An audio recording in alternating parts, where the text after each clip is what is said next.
నమస్తే అండి, welcome to my channel. ఈ వీడియోలో కార్తీక మాసం నెల రోజులు తిథులు బట్టి మనం ఏ పని చేయాలి, ఏ రోజు ఏ దానం చేయాలి, ఎప్పుడు ఏ పూజ చేయాలి, మనం పాటించవలసిన నియమాలు ఏమిటి, ఈ మాసంలో వచ్చే తిథులు విశిష్టత ఏమిటి అనే విషయాలన్నీ కూడా ఈరోజు వీడియోలో షేర్ చేస్తానండి. అన్నీ కూడా మీకు అర్థమయ్యే విధంగా చెప్తాను. ఈ వీడియో మీకు యూజ్ అవుతుందని అనుకుంటున్నాను. వీడియోని ఎక్కడ కూడా స్కిప్ చేయకుండా చూసినట్లయితే కార్తీక మాసం నెల రోజులు మనం ఎలాంటి నియమాలు పాటించి ఎలా పూజ చేసుకోవాలనేది అర్థమవుతుంది. అయితే కార్తీక మాసం నెల రోజులు మనం ఇంట్లో సింపుల్గా పూజ ఎలా చేసుకోవాలనేది అన్ని విషయాలు కూడా షేర్ చేస్తూ నేను వీడియో అయితే షేర్ చేశానండి. ఆ వీడియో చాలా మంది చూశారు. మీరు కూడా చూడాలి అనుకుంటే ఒకసారి చూసేయండి. ఇంట్లో సింపుల్గా పూజ ఎలా చేసుకోవాలనే విషయం మీకు తెలుస్తుంది. అలాగే కార్తీక మాసంలో వచ్చే ముఖ్యమైన పండుగలు, పోలీస్ వర్గం ఏ రోజు చేసుకోవాలి అనేది కూడా వీడియో చేసి పెట్టానండి. ఆ వీడియో కూడా మీరు చూడాలి అనుకుంటే డిస్క్రిప్షన్లో లింక్స్ ఉంటాయి, ఒకసారి చూసేయండి. ఇప్పుడైతే కార్తీక మాసంలో వచ్చే తిథుల విశిష్టత గురించి తెలుసుకుందాం. ముందుగా కార్తీక మాసం అంటేనే అన్ని మాసాల్లో కన్నా పవిత్రమైన మాసమే కార్తీక మాసం. ఈ మాసంలో చేసే స్నానాలు, దానాలు, పూజలు, నోములు, వ్రతాలు ఇలా ఏం చేసినా సరే అత్యంత ఫలితాన్ని అయితే అందిస్తాయి. కనీసం ఈ మాసంలో ఒక్క చిన్న దీపం వెలిగించినా సరే మనం చేసిన పాపాలన్నీ కూడా తొలగిపోయి పుణ్యం లభిస్తుంది. అయితే ఈ మాసంలో వచ్చే అన్ని తిథులు, అన్ని రోజులు కూడా చాలా విశేషమైనవండి. ఈ రోజు మంచిది, ఈ రోజు మంచిది కాదు అనే మాటే లేదు. ఈ మాసంలో ఏ పనైనా, ఏ రోజైనా, ఏ తిథి రోజునైనా సరే చేసుకోవచ్చు. అంతటి విశేషమైనటువంటి మాసమే ఈ కార్తీక మాసం. అయితే ఈ 2025 సంవత్సరంలో ఈ కార్తీక మాసం ఎప్పటి నుంచి ప్రారంభమై ఎంతవరకు ఉంటుందంటే 2025 అక్టోబర్ 22 బుధవారం నుండి కార్తీక మాసం అనేది స్టార్ట్ అవుతుందండి. అంటే రేపటి నుంచే మనకి కార్తీక మాసం అనేది మొదలవుతుంది. ఇంకా ఎప్పుడు ముగుస్తుందంటే నవంబర్ 20వ తేదీన గురువారంతో కార్తీక మాసం అనేది ముగుస్తుంది. ఈ మాసంలో వచ్చే ఒక్కొక్క తిథికి ఒక్కొక్క విశిష్టత ఉంటుందండి. అన్ని తిథులు కూడా చాలా విశేషమైనవి. అయితే ఏ తిథి ఎప్పుడు వచ్చింది, ఈ తిథుల్లో మనం చేయవలసిన పనులు ఏమిటి అనేవన్నీ ఇప్పుడు తెలుసుకుందాం. 2025 అక్టోబర్ 22 బుధవారం కార్తీక శుద్ధ పాడ్యమి. ఈ రోజు నుండే మనకి కార్తీక మాసం ప్రారంభం అవుతుంది కాబట్టి ఈ రోజు తెల్లవారుజామునే నిద్ర లేచి స్నానం చేసి అందుబాటులో ఉన్నటువంటి ఏదైనా ఆలయానికి వెళ్ళి నేను చేయదలుచుకున్న కార్తీక వ్రతం నిర్విఘ్నంగా సాగేటట్లు చూడమని ప్రార్థించి సంకల్పం చెప్పుకొని ఆకాశ దీపాన్ని దర్శించుకోండి. ఇంకా కార్తీక మాసంలో రెండో రోజు అక్టోబర్ 23 గురువారం విద్యా తిథి. ఈ రోజే భగిని హస్త భోజనం యమద్వితీయని జరుపుకుంటారు. ఈ రోజు సోదరు ఇంటికి వెళ్ళి ఆమె చేతి భోజనం చేసి కానుకలు ఇచ్చి వచ్చిన వారికి యమగండం వాటిల్లదని పురాణాలు చెబుతున్నాయి. అలాగే ధనత్రయోదశి రోజున యమదీపం పెట్టుకోలేని వారు ఈ రోజు పెట్టుకోవచ్చు. ఇంకా కార్తీక మాసంలో మూడవ రోజు అక్టోబర్ 24 శుక్రవారం తదియా తిథి. ఈ రోజు త్రిలోచన గౌరీ వ్రతాన్ని ఆచరిస్తారండి. అమ్మవారికి కుంకుమ పూజ చేయించుకోవడం వలన సౌభాగ్యం సిద్ధిస్తుంది. ఇంకా కార్తీక మాసంలో వచ్చే నాలుగవ రోజు అక్టోబర్ 25 శనివారం చవితి.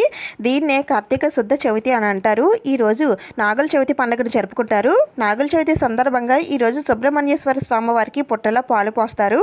ఇంకా అక్టోబర్ 26 ఆదివారం పంచమి. దీన్నే నాగ పంచమి లేదా జ్ఞాన పంచమి అని అంటారు. ఈ రోజు సుబ్రహ్మణ్య స్వామి వారికి అభిషేకాలు, అర్చనలు చేయించుకున్న వారికి నాగదోషాలన్నీ కూడా తొలగిపోయి జ్ఞాన వృద్ధి కలుగుతుంది. అలాగే ఈ రోజు ఆదివారం కాబట్టి త్రినాథ వ్రతాన్ని కూడా ఆచరిస్తారు.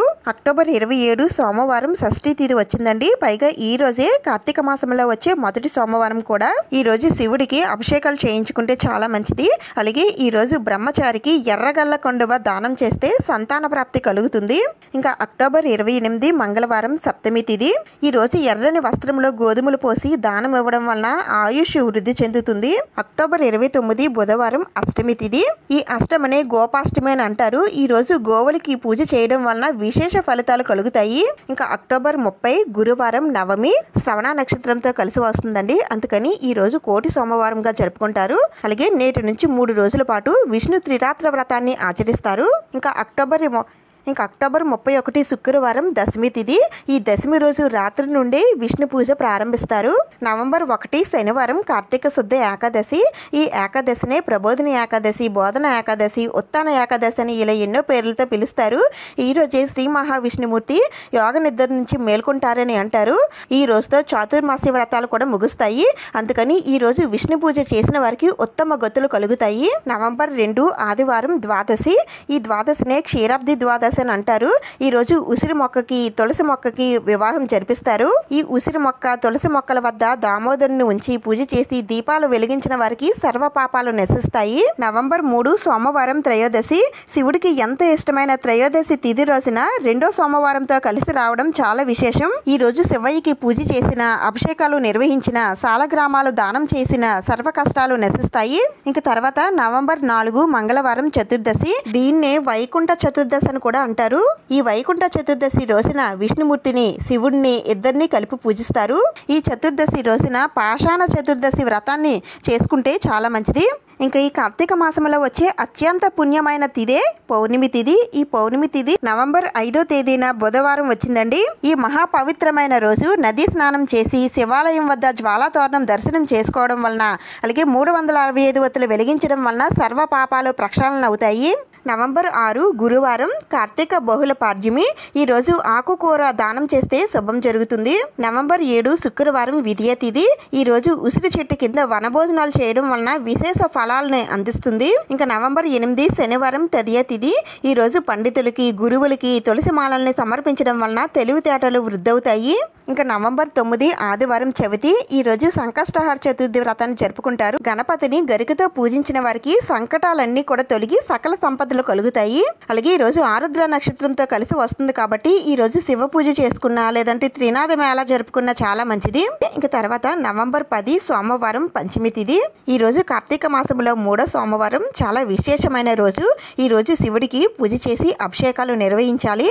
ఈ రోజు పశుపక్షాదులకి నీళ్లు పెట్టడం, చీమలకి నూకలు జల్లడం, సునకాలకి అన్నం తినిపించడం లాంటివి చేస్తే శుభ ఫలితాలు కలుగుతాయి. ఇంకా నవంబర్ 11 మంగళవారం 2 తిథులతో కలిసి వచ్చిందండి. ఒకటి షష్ఠి, రెండవది సప్తమి. మంగళవారం షష్ఠి తిథితో కలిసి రావడం చాలా విశేషం అండి. అందుకని ఈ రోజు సుబ్రహ్మణ్య స్వామి వారిని పూజించిన, గ్రామ దేవతలకి పూజ జరిపించిన మంచి చేకూరుతుంది. అలాగే ఈ రోజు సప్తమి తిథి కూడా కలిసి వచ్చింది కాబట్టి ఈ రోజు జిల్లేడు పువ్వులతో మాలగుచ్చి ఈశ్వరుడికి సమర్పించడం వలన సంపదలు వృద్ధి చెందుతాయి. ఇంక తర్వాత నవంబర్ 12 బుధవారం అష్టమి. బుధవారంతో కలిసి వచ్చినటువంటి అష్టమిని బుధాష్టమి అని అంటారండి. ఈ రోజున కాలభైరవాష్టకం చదివి గారెలతో దండ చేసి కాలభైరవునికి అంటే కుక్కకి సమర్పించడం వలన ధనప్రాప్తి కలుగుతుంది. నవంబర్ 13 గురువారం నవమి. ఈ రోజున వెండి లేదా రాగి కలశాలలో నీరు పోసి పండితునికి దానం ఇస్తే పితృదేవతలు తరిస్తారు. ఇంక నెక్స్ట్ నవంబర్ 14వ తేదీన శుక్రవారం దశమి. ఈ రోజు అన్న సంతర్పణ చేసిన వారికి విష్ణుమూర్తి అనుగ్రహం వలన వారు కోరుకున్న కోరికలన్నీ కూడా తీరుతాయి. ఇంకా నవంబర్ 15వ తేదీన శనివారం ఏకాదశి. ఈ రోజు విష్ణు ఆలయాల్లో దీపారాధన చేసి పురాణ శ్రవణం, పఠనం, జాగరణ చేసిన వారికి విశేష ఫలప్రదం కలుగుతుంది. నవంబర్ 16 ఆదివారం ద్వాదశి. ఈ రోజు అన్నదానం చేయడం వలన, లేదంటే స్వయం పాకదానం చేయడం వలన మనం చేసిన దోషాలన్నీ కూడా తొలగిపోయి శుభాలు చేకూరుతాయి. ఇంకా తర్వాత నవంబర్ 17 సోమవారం త్రయోదశి. ఈ రోజు కార్తీక మాసంలో 4వ సోమవారం. ఈ రోజు నవగ్రహారాధన చేయడం వలన గ్రహ దోషాలన్నీ కూడా తొలగిపోతాయి. అయితే ఈ త్రయోదశి తిథి 18వ తేదీని కూడా ఉంటుందండి. అంటే నవంబర్ 18 మంగళవారం కూడా మనకి త్రయోదశి తిథి కొనసాగుతుంది. ఈ రోజు శివుడికి ఎంతో ఇష్టమైన మాస శివరాత్రి పూజని జరుపుకుంటారు. ఇంకా నవంబర్ 19 బుధవారం చతుర్దశి. దీన్నే కృష్ణంగార చతుర్దశి అని అంటారు. ఈ రోజు ఈశ్వరార్చన చేసిన వారికి, అభిషేకాలు నిర్వహించిన వారికి అపమృత్య దోషాలు, గ్రహ బాధలు అన్ని కూడా తొలగిపోతాయి. ఇంకా కార్తీక మాసంలో ఆఖరి రోజు 2025 నవంబర్ 20 గురువారం అమావాస్య. ఈ అమావాస్యనే కార్తీక అమావాస్య అని అంటారు. ఈ రోజు పితృదేవతల పేరు మీద అన్నదానం చేసిన, లేదా ఉప్పు పప్పులతో కూడినటువంటి సమస్త సామాగ్రిని దానం చేసిన పెద్దలకు నరక బాధలు తొలగి స్వర్గ సుఖాలు కలుగుతాయి. ఈ రోజుతో కార్తీక మాసం అనేది ముగుస్తుంది. ఈ కార్తీక మాసం పూజా ఫలితం మనకి కలగాలి అంటే కార్తీక మాసం ఆఖరి రోజున వచ్చే పోలీస్ వర్గం పూజనైతే తప్పనిసరిగా చేయాలండి.